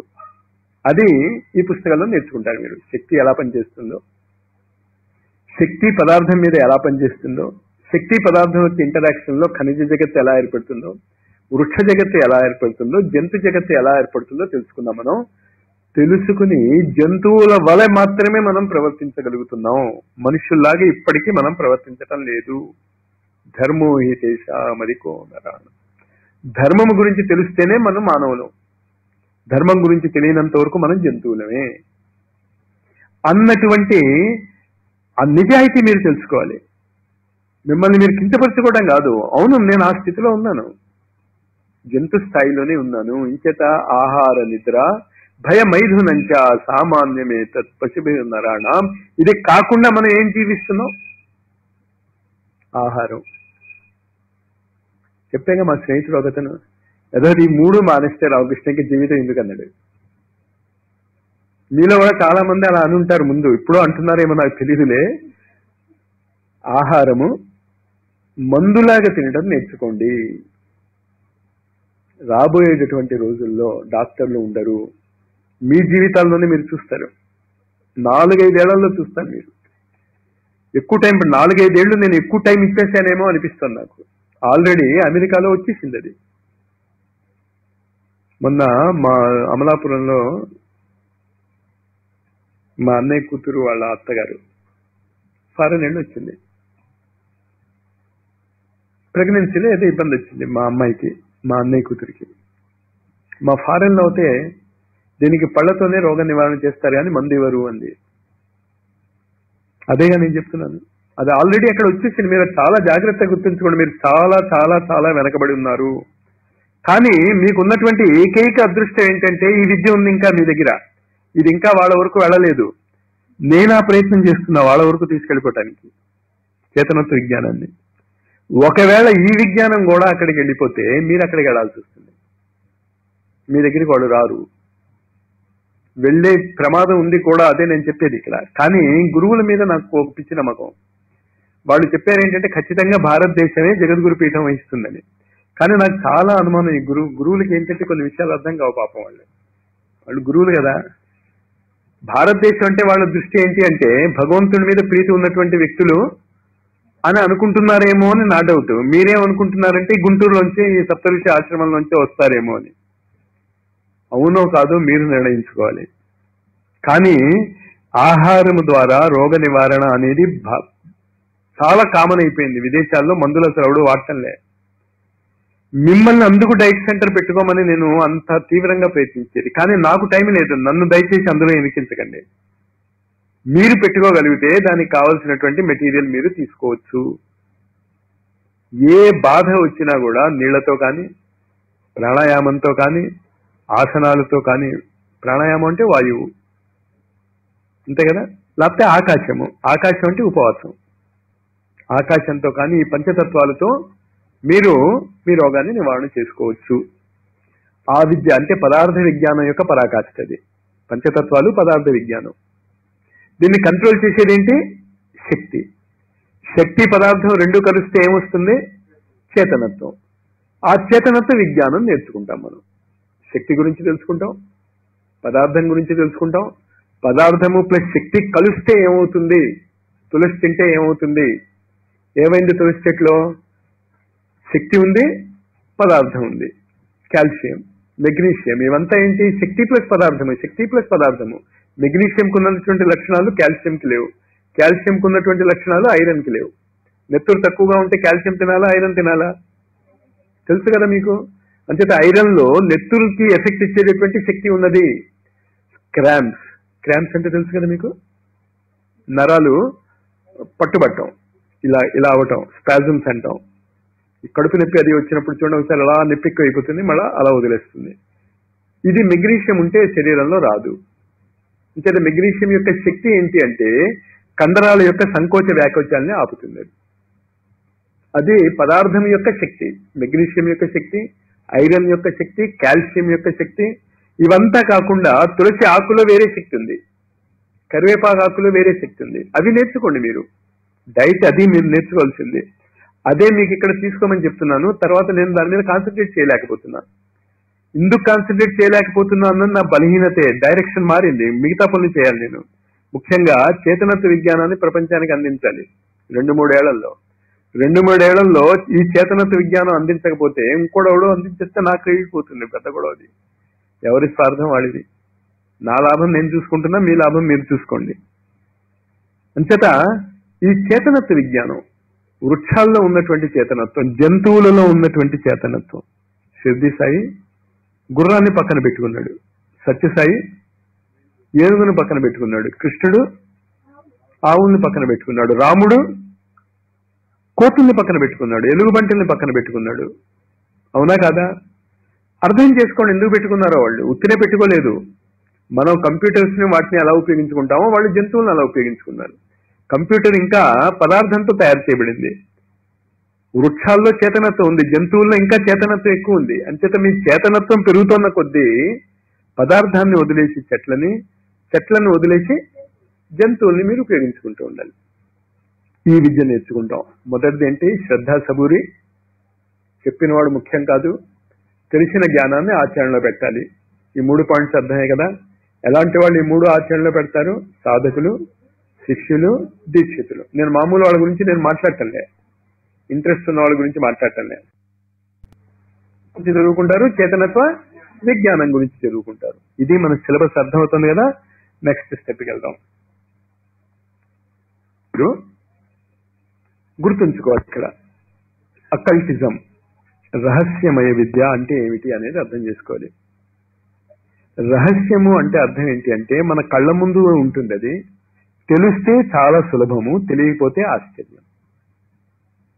రహస్యం అది. ప్రతిరోజు సూర్యుడు ఉదయిస్తూ ఉంటాడు, ఎందుకు ఉదయిస్తాడో తెలియకపోతే ఎంత ఆశ్చర్యం.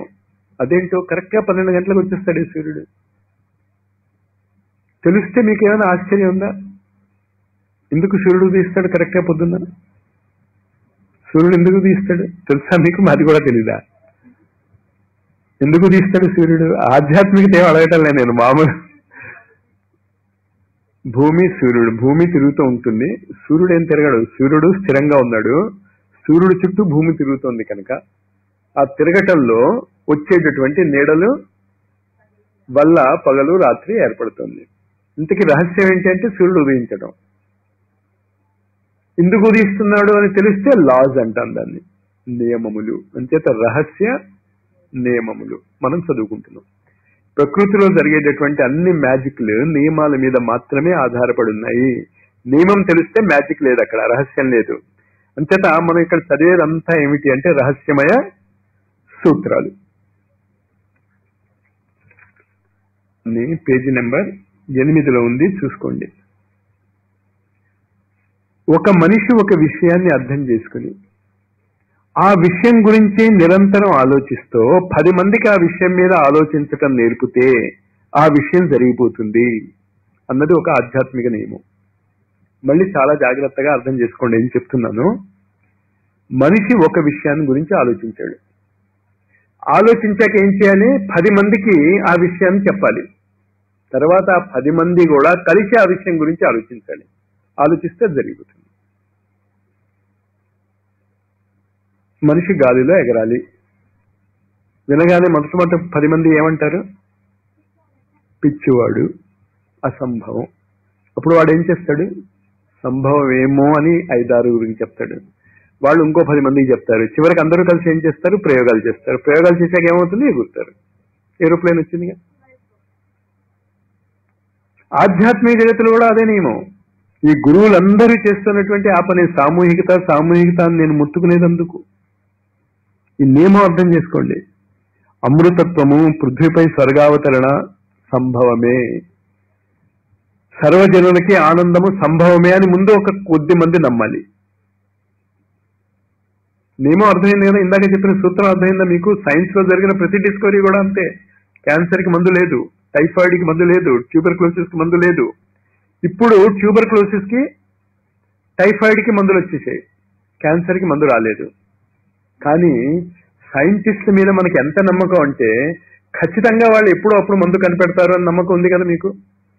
అలాగే పృథ్వీ పైన స్వర్గావతరణ సంభవమే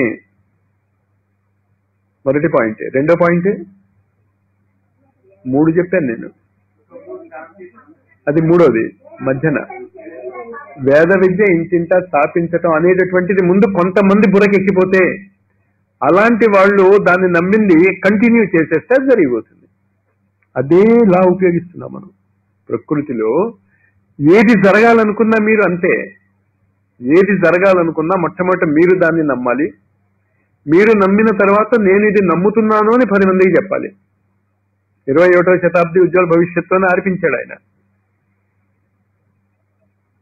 నా వయసు ఎంత అంటే 1,00,000 సంవత్సరాలు అన్నాడు షిర్డీ సాయి. ఎందుకు ఇదంతా?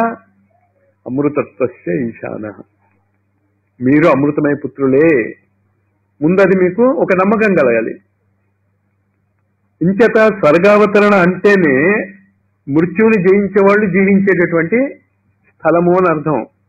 మీరు చాలా జాగ్రత్తగా గుర్తుంచుకోండి. స్వర్గావతరణ అంటే అర్థం ఇది. స్వర్గంలో ఎవరుంటారు? అమరులు ఉంటారు. అమరులు అంటే ఎవరు? అంచేత అమృతత్వ ఈశాన, అమృతత్వం. నాకు చావు లేదు, మరి నేను చచ్చిపోతున్నాను కదా మాస్టారు, నీ కర్మది, నువ్వు చావకూడదు అని చెప్తాడు జ్వాలాకుల మహర్షి పుస్తకం అయిన తర్వాత. ఇది అయిపోయిన తర్వాత కూడా మనం చచ్చిపోయాం అనుకో, మనకి పుస్తకం ఏం అర్థం కాలేదని అర్థం. నీ శరీరాలు వదిలేయవచ్చు, శరీరాన్ని వదిలేయటాన్ని చావు అనుకుంటే ఎట్టా? ఇప్పుడు గురుదేవులు బతికున్నారా లేదా అంటే బతికే ఉన్నాడు. షిర్డీ సాయి బతికున్నాడా లేదా అంటే బతికే ఉన్నాడు. రాఘవేంద్ర స్వామి బతికున్నాడా లేదా అంటే బతికే ఉన్నాడుగా. అంచేత ఆ పాయింట్ అర్థం చేసుకోండి ఏం చెప్తున్నాను. నియమం ఏమిటి అంటే ఆధ్యాత్మిక జగత్తులో ఉన్నటువంటి ఆధ్యాత్మిక సైకాలజీ చెప్తున్నాను నేను. ఫస్ట్ రూల్ చాలా జాగ్రత్తగా నోట్ చేసుకోండి.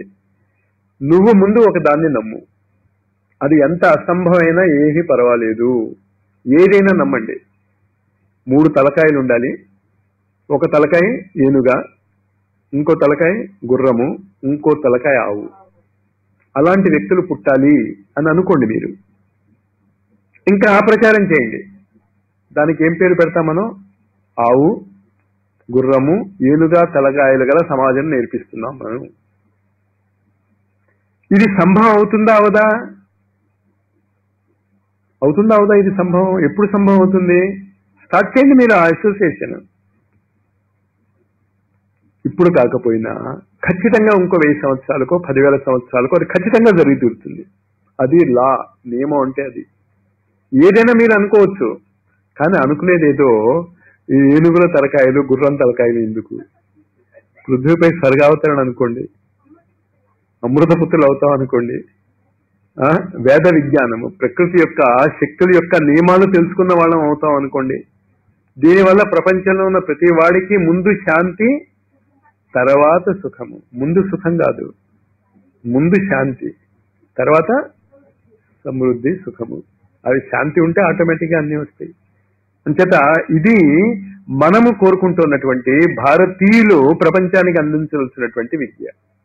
మనం ఏం కోరుకుంటున్నామంటే పృథ్వీపై స్వర్గావతరణ, వేదమయ ప్రకృతిలో ఉన్నటువంటి శక్తుల యొక్క నియమావళి అర్థం చేసుకోవటం. దానివల్ల ఏం జరగాలి? ప్రపంచంలో ఉన్నటువంటి ప్రతి వ్యక్తి శాంతియుతంగా సుఖంగా జీవించాలి. నెక్స్ట్ పేజీ నెంబర్ 9 చూడండి. అక్కడ చెప్తున్నా, మీరు ఇది టెక్స్ట్ బుక్ లా చదువుకోవాల్సిన. ఏంటంటే ఒక్కొక్క పేజీ నేను చెప్పాను అనుకోండి, జన్మకు అవుతుంది ఇది.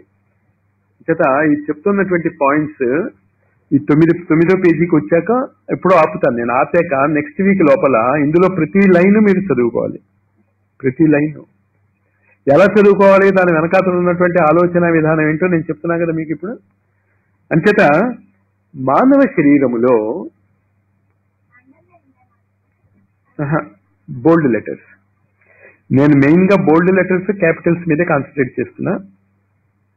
మానవ శరీరము ఒక సంకేతము, ఇది అర్థం చేసుకోండి మీరు. ఎలక్ట్రిసిటీ ఇక్కడ ఉంది, జాగ్రత్త అని ఎలా తెలుస్తుంది మీకు? ఒక పుర్రె వేస్తాడు కదా, అంటే అది దేనికి సంకేతం? అది డేంజర్కి సంకేతం, ఎలక్ట్రిసిటీ ఉందని సంకేతం. ఎలక్ట్రిసిటీ వల్ల డేంజర్ అని, అంతే కదా.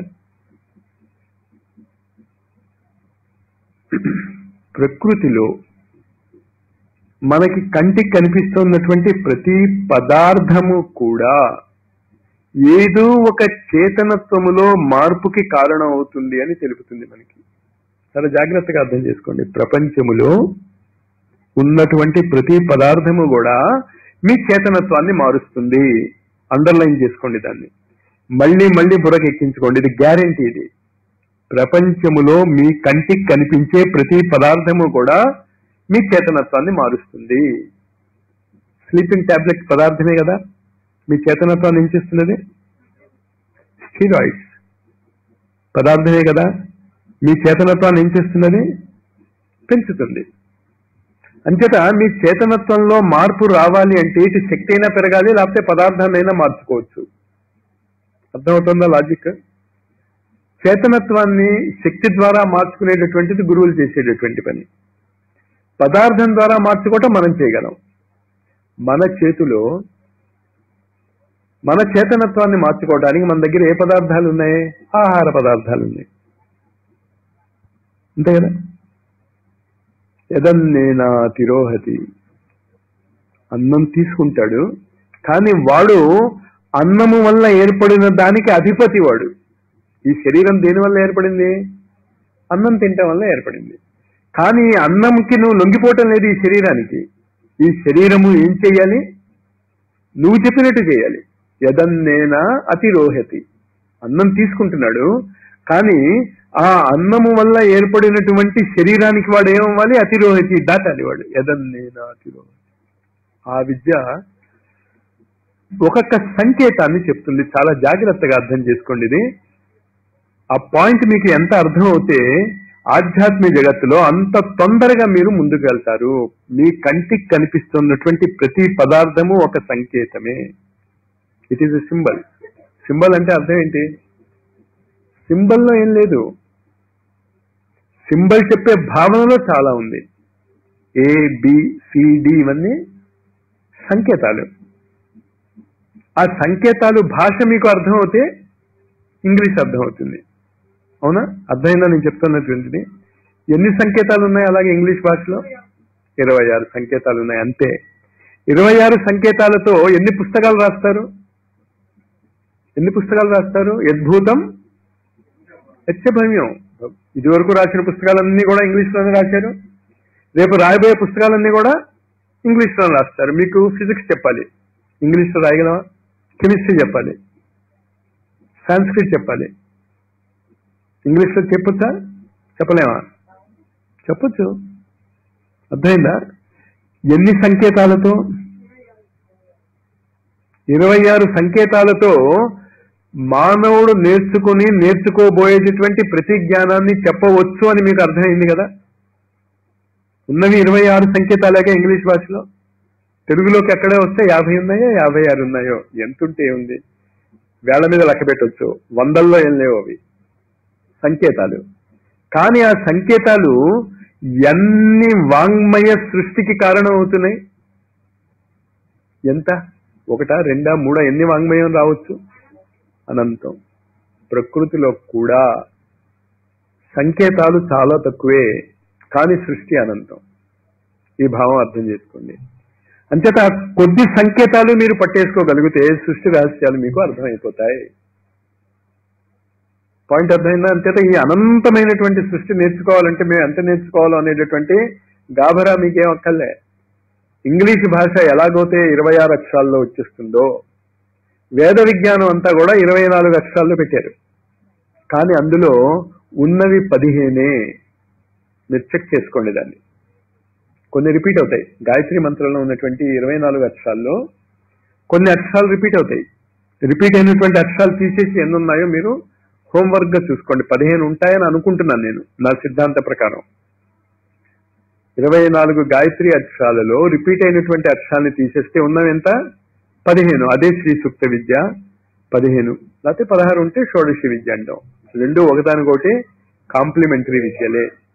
అంచేత ప్రకృతిలో ఉన్నటువంటి శక్తులు అర్థం చేసుకోవటానికి శ్రీ సూక్తం చాలు మీకు. ఆ 15 మంత్రాలు చాలు. యశ్ శుచి ప్రేతో భూత్వా జుహ్యా దాజ్య మన్మహం సూక్తం పంచదశే చెంచ శ్రీకామ సతతం జపే. ఈ 15 సూక్తాలు కనుక మీకు వచ్చేస్తే విష్ణువు వక్షస్థలంలో ఉన్నటువంటి లక్ష్మీదేవి మీ ఇంట్లో ఉంటుంది. అంటే విష్ణుదేవుడికి డైవోర్స్ ఇచ్చేస్తుంది. మరి అంతేగా పాపం. మరి అలా అవుతుందో, లేకపోతే మీరే విష్ణువుగా మారిపోతాయి, విష్ణువులో ఐక్యం అయిపోతారో, ఏదైనా అవ్వచ్చు. కానీ శ్రీ విద్య అది. అర్థమైందా? అంటే ఎనర్జీ అని హెడ్డింగ్ ఉంది అక్కడ, చూసుకోండి. ఈ శక్తి ఎప్పుడు బ్రెయిన్ ద్వారా పనిచేస్తుంది. మన శరీరంలో బ్రెయిన్ ఎక్కడున్నదో శక్తి అక్కడి నుంచి పనిచేస్తుంది. మీ దృష్టి ఎక్కడ ఉంటుందో అది యాక్టివేట్ అవుతుందన్న రహస్యం మీకు తెలుసా? మీరు 20-30 మంది కూర్చుంటే మీరు ఒక్కళ్ళ వెనకాతలు కూర్చుని వాడి ఆజ్ఞాచక్రం వైపు మీరు చూస్తూ ఉండండి, ఖచ్చితంగా వాడు వెనక్కి తిరుగుతాడు. మీరు ఎక్స్పెరిమెంట్ చేసి చూసుకోవచ్చు మీరు. అంచేత శక్తి ఎక్కడ ఉంటుంది? ఆజ్ఞాచక్రం దగ్గర ఉంటుంది. మీ దృష్టి ఎక్కడ ఉంటే అక్కడ ఉంటుంది. మీ దృష్టి ఎక్కడ పెట్టమంటున్నాను? అది వదిలేసి మీరు మాట్లాడుకుంటూ కూర్చుంటారంటారేంటి? ప్రకృతి మీద మీకు అధికారం రావాలి అంటే మీ దృష్టి ఆజ్ఞాచక్రం మీద ఉండాలి. ఎంతసేపు ఉండాలి? గంటలు ఉండాలి అక్కడ. 1 రోజు 2 రోజుల్లో వస్తుందా ఏమైనా? ఇంజనీర్ అవ్వాలంటే ఎన్ని గంటలు ప్రతిరోజుకి చదివితే, ఎన్ని సంవత్సరాలు వాడు కష్టపడితే ఇంజనీర్ అవుతున్నాడు? రోజుకి గంటలు కొన్ని సంవత్సరాల పాటు చదవాలి. మీ దృష్టి ఆజ్ఞాచక్రం మీద రోజుకి కొన్ని గంటల పాటు ఉంటే ఆ శక్తి వస్తుంది. శక్తి యొక్క సీట్ అది. నేను ఉండలేను మాస్టారు, మీకు అక్కర్లేదు మాస్టర్. నా మాస్టర్ ఏం చేస్తారు? ఆజ్ఞాచక్రం మీద నిరంతర దృష్టి. అంచేత అక్కడ ఏం రాసిందంటే, the brain as its main seat, from there to direct the functioning of the organism. మానవ శరీరం యొక్క మొత్తము శక్తి బ్రెయిన్ లో ఉంటుంది. రెండోది 10వ పేజీలో చూడండి, నర్వస్ సిస్టమ్. నర్వస్ సిస్టమ్ ఎక్కడుంది? బ్రెయిన్ లోంచి కిందకి దిగుతుంది కాడ, అది వెన్నుపూసగా మారుతుంది. వెన్నుపూస మీద షట్చక్రాలు ఉన్నాయి. అందులో 5 కర్మేంద్రియాలు జ్ఞానేంద్రియాలకి సంబంధించింది, 6వది ఆజ్ఞాచక్రానికి సంబంధించింది.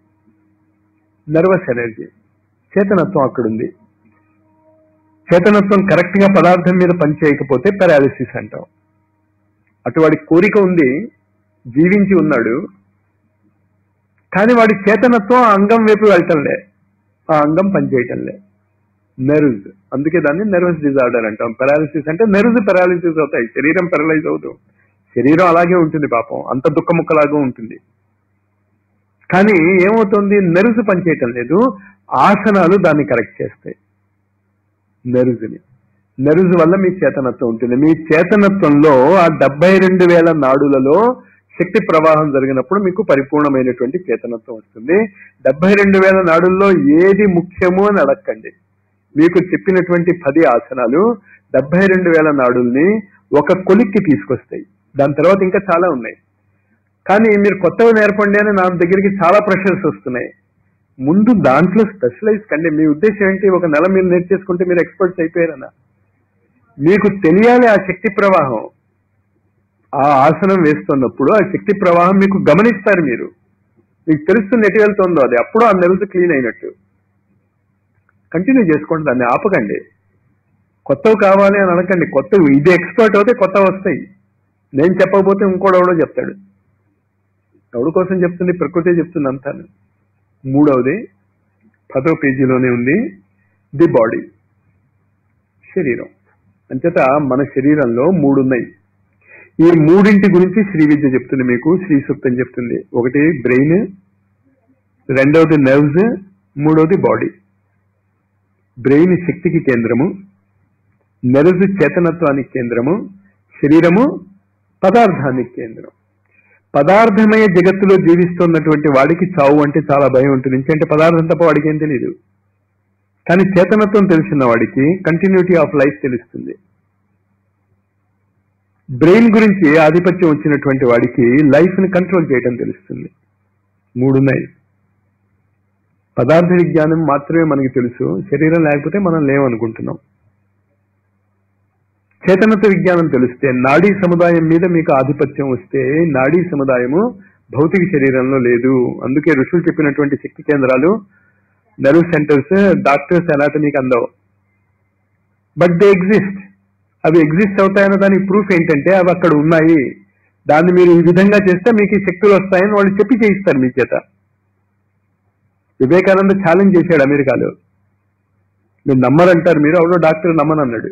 6 నెలలు నేను చెప్పినట్టు చెయ్యి, ఆ ఫలితాలు రాకపోతే అప్పుడు నన్ను అడుగు అన్నాడు. నేను చేయను అన్నాడు. కానీ వాడు డాక్టర్ అవటానికి ఎన్ని సంవత్సరాలు అవస్థపడ్డాడు? మూర్ఖత్వం అర్థం చేసుకోండి. అది ఎంత మూర్ఖత్వం. 6 నెలలు అడిగాడు పాపం ఈయన చేయమని. నీకు చూపిస్తాను ఈ శక్తి ఎంత గొప్పదో అని. 6 నెలలు రెగ్యులర్ గాను. చేతనత్వ విజ్ఞానం నర్వ్స్ సెంటర్స్ ఆసన ప్రాణాయామాలతో డెవలప్ అవుతాయి. బ్రెయిన్ దేంతో డెవలప్ అవుతుంది? లైఫ్ తో డెవలప్ అవుతుంది, శక్తితో డెవలప్ అవుతుంది, ఆజ్ఞాచక్రం మీద దృష్టితో డెవలప్ అవుతుంది. ఈ 2 కరెక్ట్ గా ఉంటే పదార్థం మంది చాలా బాగానే ఉంది. మన బ్రెయిన్, మన శరీరము, దాని శరీరానికి కావాల్సినటువంటి అన్ని హంగులు ఉన్నాయి. ఇంచేత 3 విషయాల గురించి మనం మాట్లాడుకున్నాం. Brain, nervous system, body. Body గురించి ఈ కాలం డాక్టర్లకి చాలా తెలుసు.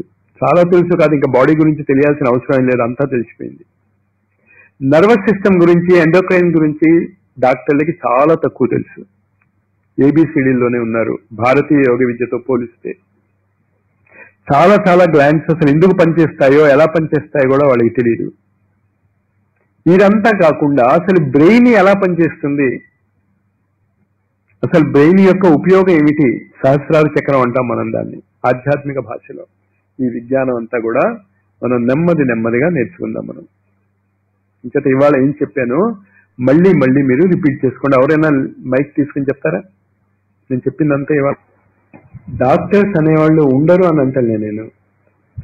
డాక్టర్స్ అందరూ ఈ విద్యనే నేర్చుకుంటారు అంటున్నాను.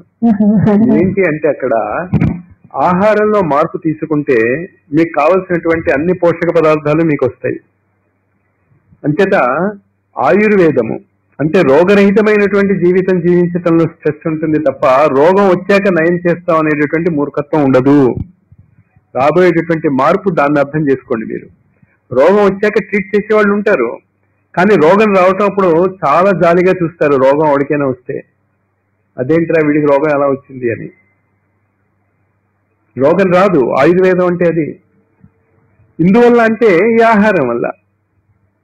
ఆహారానికి నేను మీకు ఫార్ములా కూడా చెప్పాను. 75% fruits and vegetables, 25% cooked food తిన్న వాళ్ళకి రోగాలు రావు.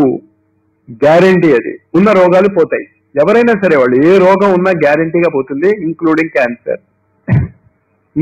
క్యాన్సర్. అలా పోతున్నటువంటి అనేక ఎగ్జాంపుల్స్ ఉన్నాయి. కానీ మనిషికి పెద్ద అదేం దౌర్భాగ్యం, రోగం తగ్గుతుంది అంటే ఆ పని చేయడు వాడు.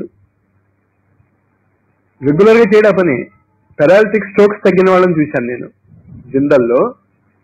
వీల్ చైర్లో తీసుకొచ్చారు నా కళ్ళ ముందే. నేను 9వ తారీఖున జాయిన్ అయ్యాను, అతను 12వ తారీఖున వచ్చాడు చిత్తూరు నుంచి. 28 ఏళ్ల వాడు, 3 ఏళ్ళు అయిందట పెళ్ళి. ఇంజక్షన్ ఏదో ఇచ్చారట, రియాక్షన్ ఇచ్చింది, పెరలైజ్ అయిపోయాడు. తల ఒక్కటే తిప్పగలుగుతున్నాడు. సరే ఇంకా ఎన్ని మందులు వాడాలో అన్ని మందులు వాడేశారు. అమెరికాకు కూడా వెళ్ళొచ్చట. జిందల్లో అలాంటి వాళ్ళే వస్తారు కాస్త. ఈ ఫిల్మ్ యాక్టర్స్, పొలిటీషియన్స్ వీళ్ళే ఎక్కువ మంది కనిపించారు నాకు. 5వ రోజు అతను నడిచాడు, హీ వాక్డ్. అలాంటి వాళ్ళని ఎంతమందిని చూశాను నేను జిందల్లో. కేవలం ఇంతే. మీరు ఏమీ చేయక్కర్లేదు, అర్థం చేసుకోండి దయచేసి. నాకు డయాబెటీస్ ఉంది మాస్టర్, నేను ఫ్రూట్స్ తినొచ్చా అని అడుగుతారు. నేను నిమ్మకాయ తినొచ్చా, గ్యాస్ట్రిక్ ట్రబుల్ ఉంది అని అడుగుతారు. అక్కడ అడిగారు అందరూ, చాలా మంది. అలా అడిగిన వాళ్ళలో నేను కూడా ఒకటి, నా డాక్టర్ని. ఇంత మీరు అడుగుతున్నారు తప్పు అని అంటే మీరు తెలిసి చూడండి, ఏమి అవ్వదు. ఈ మధ్య నాకు విచిత్రమైనటువంటి రోగం పట్టుకుని అందుకు చెప్పాల్సి వచ్చింది. షుగర్ నిల్ అవుతోంది ఇప్పుడు. షుగర్ పెరగటం కాదు, ఇప్పుడు నేను స్వీట్స్ తినకపోతే షుగర్ నిల్ అయిపోయే ప్రమాదం ఉంది. మీ ముందే జరుగుతుంది ఈ మార్పులన్నీ కూడా. జిందల్ వెళ్లే ముందు ఎన్ని యూనిట్స్ ఇన్సులిన్ తీసుకునేవాడిని మీకు తెలుసు కదా. 64 యూనిట్స్ ఇన్సులిన్ తీసుకునేవాడిని. 2 డయాబెటినిలు, 2 మెటాఫార్మిన్ టాబ్లెట్స్ తీసుకునేవాడిని. మాక్సిమం డోసేజ్ ఇట్ అది, ఇంకా అంతకంటే ఎక్కువ ఇవ్వలేరట. అయినా షుగర్ ఎంత ఉండేది అంటే 200, 300 ఇంత తీసుకున్నా, కంట్రోల్లో లేదు. వెళ్ళిన 2వ రోజు కంట్రోల్ అయిపోయింది షుగర్. 2వ రోజు తీసేశారు మాత్రలన్నీ కూడా వాళ్ళు. మీరు ఎందుకు మీరు ఆచరణ పెట్టక కొంచెం నూనె వేసుకుంటా మాస్టర్. బీపీకి డాక్టర్ చెప్పాడు ఒకటని, ఉప్పు మానేయాలని. వీడు ఏం చెప్పాడో తెలుసా, కొంచెం వేసుకుంటా మాస్టర్. వద్దురా బాబు, నువ్వు బీపీ ఉంది, షుగర్ ఉప్పు వేసుకోవద్దు అన్నాడు. కాదండి కొంచెం వేసుకున్నాడు. సరేలే కొంచెం వేసుకున్నాడు. ఇంటికి వచ్చి ఏం చెప్పాడు, ఎవరైతే పాటిస్తారో ఉన్న రోగాలు పోతాయి, ఇంక్లూడింగ్ క్యాన్సర్. నేను గ్యారంటీ ఇస్తున్నాను. నేను ఆశామసిగా ఇవ్వటం లేదు. అదే కెమిస్ట్రీ రీడర్, సబ్జెక్ట్ తెలిసిన వాడిగా నేను చెప్తున్నాను. నేను మీకు విషయాలు తెలియని వాడిగా, ఎవడో రా మ్యాన్ గా కేవలం ఒక ఇమోషనల్ దాంట్లో వచ్చేసి ఏమీ చెప్పటం లేదు. కానీ ఈ మార్పు ఉండాలి మీలో. రోజుకి 75% మీరు తీసుకునేటటువంటి ఆహారము ఫ్రూట్స్ ప్లస్ రా వెజిటబుల్స్, పచ్చి కూరలు. 25% మీరు కుక్ చేసుకోండి. అందులో కూడా నూనె, చింతపండు, ఎండు మిరపకాయలు పూర్తిగా అవాయిడ్ చేసేయండి. వెల్లుల్లి తినొచ్చా? ఖచ్చితంగా తినొచ్చు. ఉల్లిపాయ తినొచ్చా? ఖచ్చితంగా తినొచ్చు. ఇంకోటి ఏం చెప్పాను, నీళ్లు 3.5 లీటర్ల నీళ్లు రోజుకి తాగాలి మీరు. రోగాలు ఉన్నవి పోతాయి గ్యారంటీ. నేను చెప్తున్నా కదా, పోగొట్టుకున్న వాడిని నేను మీ ముందు ఉన్నాను కదా ఎదురుకుండా. కొన్ని వేల మంది బ్యాక్గ్రౌండ్ లో ఉన్నారు. బ్యాక్గ్రౌండ్ లో అంటే నేను చూసిన వాళ్ళు. మీరు వాళ్ళ దగ్గరికి వెళ్ళి చూడొచ్చు. వాళ్ళు చాలా మంది ఆశ్రమానికి వస్తా ఉన్నారు. నేనే భయపడే వాళ్ళని రమ్మల్లే. న్యాయేన మార్గేణ మహిషా గోబ్రాహ్మణేభ్యో శుభమస్తు నిత్యం. లోకా సమస్తా సుఖినో భవంతు. కాలే వర్షతు పర్జన్యః పృథ్వీ సస్యశాలిని. దేశోయం క్షోభరహితో బ్రాహ్మణా సంతు నిర్భయా. సర్వే భవంతు సుఖినః, సర్వే సంతు నిరామయాః, సర్వే భద్రాణి పశ్యంతు మా కశ్చిద్ దుఃఖమాప్నుయాత్. అపుత్రాః పుత్రిణః సంతు, పుత్రిణః సంతు పౌత్రిణః, నిర్ధనాః సధనాః సంతు, జీవంతః శరదాం శతం. ఆశ్రమం లోపలికి వచ్చిన తర్వాత మాట్లాడకండి, ఎవరు మౌనంగా ఉండండి.